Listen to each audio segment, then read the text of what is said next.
கடலூர் மாவட்டத்தில் திமுக திராவிட மாடல் இருக்காங்கல்ல, அவங்க வந்து விவசாயிகளுக்கு என்ன மாதிரி நெருக்கடிலாம் கொடுக்குறாங்க? கடலூர் மாவட்டத்தில் பொறுத்தவரை திமுக ஆட்சியிலேருந்து சொல்கிறேன், திமுக அதிகார வர்க்கம், திமுக குடும்பத்தில் உள்ளவர்கள் பெண்ணாடத்தில் இருக்கிற அம்பியா சர்க்கரை ஆலையை, இங்கே இருக்கிற வேப்பூரில் இருக்கிற ஆரூரா சர்க்கரை ஆலை, திருமண்டல்குடியில் இருக்கிற ஆரூரா சர்க்கரை ஆலை, கோட்டூரில் இருக்கிற அம்பியா சர்க்கரை, இந்த 4 சர்க்கரை ஆலையும் தியாகராஜ முதலியார் திருவாரூர் தேர் வந்து அவர் கையால் தான் முதல்ல துவக்கணும். அந்த மாதிரியான பெரிய குடும்பத்தில் உள்ள பிறந்தவர் தியாகராஜ முதலியார். அவர் கடன் சுமையில் வந்துட்டார். கருணாநிதியுடைய தாத்தா அவங்களுக்கு கணக்கு பிள்ளையா இருந்தார். அது ஒரு பெரிய 1000 ஏக்கர் சொந்தமான தியாகராஜ முதலியார்கிட்ட கணக்கு பிள்ளையா இருந்தவர் கருணாநிதியுடைய தாத்தா. தியாகராஜ முதலியார் கடனில் நொடிச்ச உடனே திமுக ஆட்சி வந்தோம் நம்மளை காப்பாற்றிடுவாங்கிற ஒற்ற கோரிக்கையாக ஏடிஎம்கே காலத்திலலாம் அவர் வந்து கடனை கட்டாத பேலன்ஸ் பண்ணிட்டே வந்து திமுக ஆட்சி வந்தவொடனே கடனை கட்டலாங்கிற ஒரு நெருக்கடிக்கு வரும்பொழுது திராவிட முன்னேற்ற கழகத்தினுடைய சூழ்ச்சியில் பெண்ணாடத்தில் இருக்கிற அம்பிகா சர்க்கரை ஆலையும் கோட்டூரில் இருக்கிற அம்பிகா சர்க்கரை ஆலையும் கனிமொழி அவர்கள் அவருடைய சொந்தக்காரர் பெரியப்பா ஜெய்சங்கர் மூலயமாக அந்த சர்க்கரை ஆலையை அபகரிச்சுக்கிட்டாங்க. அதே குடும்பத்தில் அதே அரசியல் செல்வாக்கு உள்ள ஆரூரா சர்க்கரை ஆலை 2 திருமண்டல்குடி சித்தூரில் இருக்கிற சர்க்கரை ஆலையை KN நேரு குடும்பம் அபகரிச்சிட்டாங்க.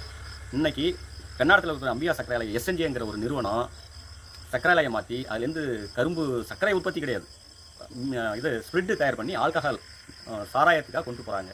இங்கே இருக்கிற சித்தூர் சுகர் ஃபேக்டரியை இழுத்து மூடிட்டு KN நேரு அவர்கள் பெரிய திருமாவடி பயோ எனர்ஜிகள்னு சொல்லிட்டு ஒரு சர்க்கரை அரிசியால் கிட்டத்தட்ட தெற்காசிய நாட்டிலேயே ஒரு பெரிய நியூ டெக்னாலஜியில் ஒரு நாளைக்கு கிட்டத்தட்ட 7000 டன் அரிசி அரைக்கக்கூடிய திறன் படைத்த ஒரு அரிசி ஆலையை வந்து இங்கே கட்டியிருக்கிறாரு.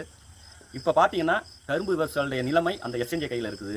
அரிசி நெல் விவசாயிகளுடைய நிலை அந்த திருமாவடி பயோனர்ஜிகள் அரிசி ஆலை கையில் இருக்குது.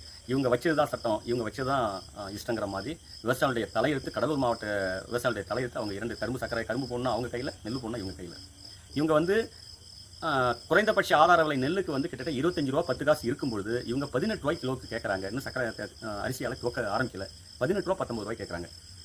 SNJ சுகர்ஸ் கனிமொழியுடைய பினாமி SNJ சர்க்கரை ஆலையில் ஒரு டன் கரும்புக்கு இந்த பகுதியில் இருக்கிற விவசாயிகிட்ட எடுக்கிற கரும்புக்கு 3290 ரூபாய்.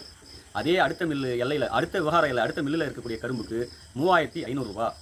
பதிவே பண்ணாமல் கொடுக்கக்கூடிய தயாராக இருக்கிற கரும்புக்கு 4200 ரூபாய். எப்படிலாம் ஒரு டன் கரும்புக்கு விலை அவங்க நிர்ணயம் பண்ணுறாங்க பாருங்கள். 1966 சுகர் கேன் கண்ட்ரோல் ஆர்டர் படி குறைந்தபட்ச ஆதார விலை அரசாங்கம் இயக்கிறவர்களை விலை கொடுக்கணும். ஆனால் இவங்க வந்து வேண்டப்பட்டவர்களுக்கு ஒரு விலை, வேண்டாதவங்களுக்கு ஒரு விலை, இந்த மாதிரி தவறான செஞ்சுட்டு இருக்காங்க. கரும்பு டிமாண்ட் இருக்கும்போது இந்த மாதிரி பிரச்சனை செஞ்சுட்டு இருக்காங்க. இன்னும் கரும்பு எக்ஸஸ் ஆயிடுச்சுன்னா அடிமாட்டு விலைக்கு வாங்குவாங்க. ஏன்னா அவங்களாம் ஆட்சியாளர்கள், அரசியல்வாதிகள், அரசியல் பின்புலம் இருக்குது. எதை வேணாலும் பேசலாம், நாங்கள் போய் குரல் கொடுக்க முடியாது, எங்களுக்கு குறையை நசிக்கிடுவாங்க. அதிகாரிகள்லாம் அவங்களுக்கு சப்போர்ட்டாக தான் இருப்பாங்க. அதனால் கடலூர் மாவட்டத்தை பொறுத்த வரைக்கும் திராவிட முன்னேற்ற கழகத்தினுடைய குடும்ப ஆட்சியினுடைய கையில் தான் விவசாயிகளுடைய பொருளாதாரங்கள் இருக்குது.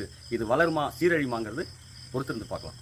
கண்டிப்பாக வந்து விவசாயிகளுடைய கஷ்டங்கள் ரொம்ப அளவுக்கு அதிகமாக இருக்கும். அவங்களுடைய பொருளாதாரம் சீரழிஞ்சிடுமே தவிர. எனவே